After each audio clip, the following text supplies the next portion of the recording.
Pedagogy of School Subject, History, Meaning and Nature of History.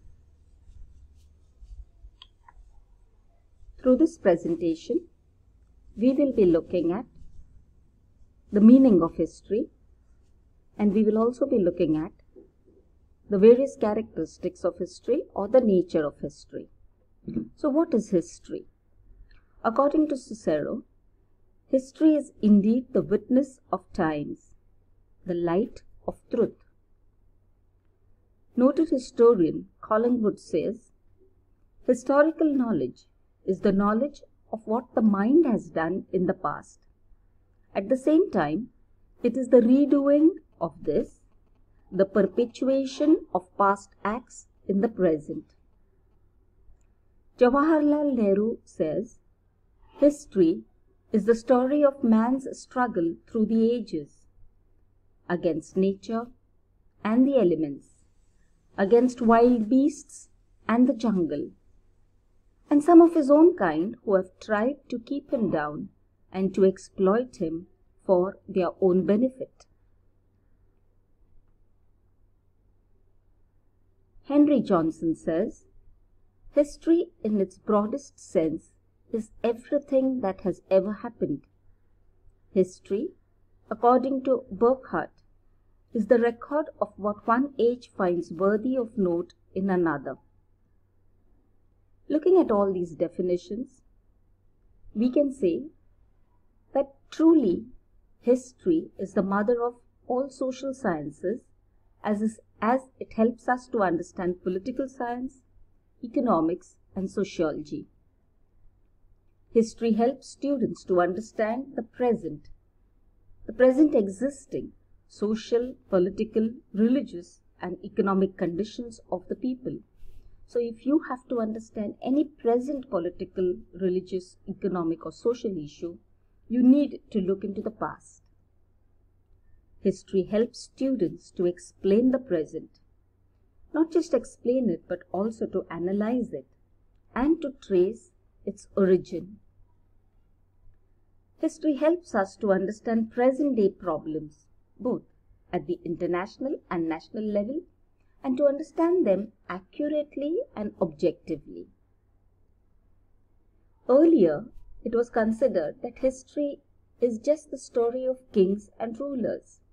We only considered the political aspect of history. But the modern concept says that history is the history of common man, the story of man's journey, his struggle with his conditions, his emergence and progress. Thus, individuals, communities, and societies are all the focus of history. History is thus a future-related study, and it is related to contemporary problems. Even local history is significant. Let us now look at the nature of history. History is the study of man and his progress. History is not static. History looks at how man has adjusted with his environment, and it also looks at how man has shaped various institutions. Take, for example, man's progress from prehistoric period to modern age. For this, man has had to adapt to nature. He has shown great progress in science and technology. Thus, history looks at the entire journey of man's progress. Take the example of the concept of democracy. When we study democracy, we do not look at democracy in the state that it is today. We look at the journey of democracy right from ancient Greece till date. History is a search for truth. Man constantly looks out for truth. Man searches for this truth by analyzing events, by analyzing them objectively, and then coming to generalizations. For example, if we look at movements such as the Reformation, the Renaissance, or social movements in Maharashtra, we realize that man analyzes the events that have occurred in each of these and thus comes to certain generalizations regarding the Renaissance. One generalization that we can reach to is, when there is freedom of thought, then it leads to changes in art and literature. Excavations carried by historians are also proof that history constantly searches for truth. History is both an art as well as a science. Why is history a science? History relies on scientific methods. It uses inquiry. Historians form hypotheses and they research to construct the past. Historians also use scientific techniques. Experiments may not always be possible, since history deals with events that have already happened and often cannot be repeated. But since history uses scientific methods, it uses inquiry, and it uses a lot of research, history is considered to be a science. History is also an art. It relies on the narrative experiences of the past. It uses historical imagination to reconstruct the past by joining the dots.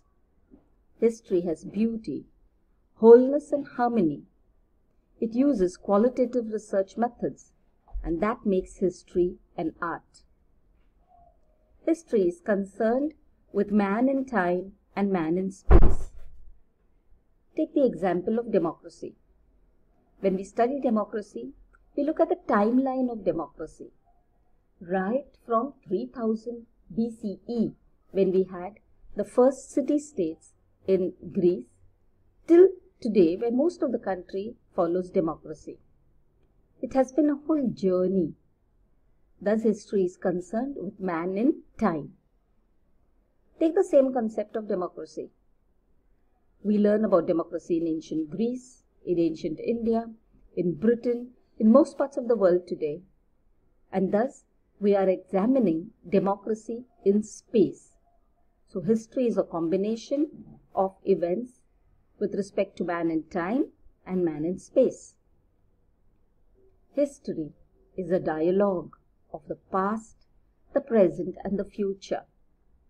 The historian's interpretation of the past, his selection of significant and relevant events, evolves with the progressive emergence of new goals.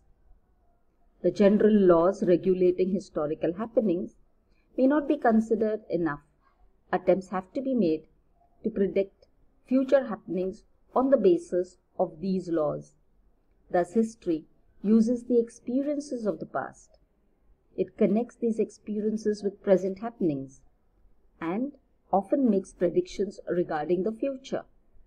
Therefore, history is called as a dialogue of the past, the present, and the future. History is multi-sided. Do remember that the same event can have different perspectives.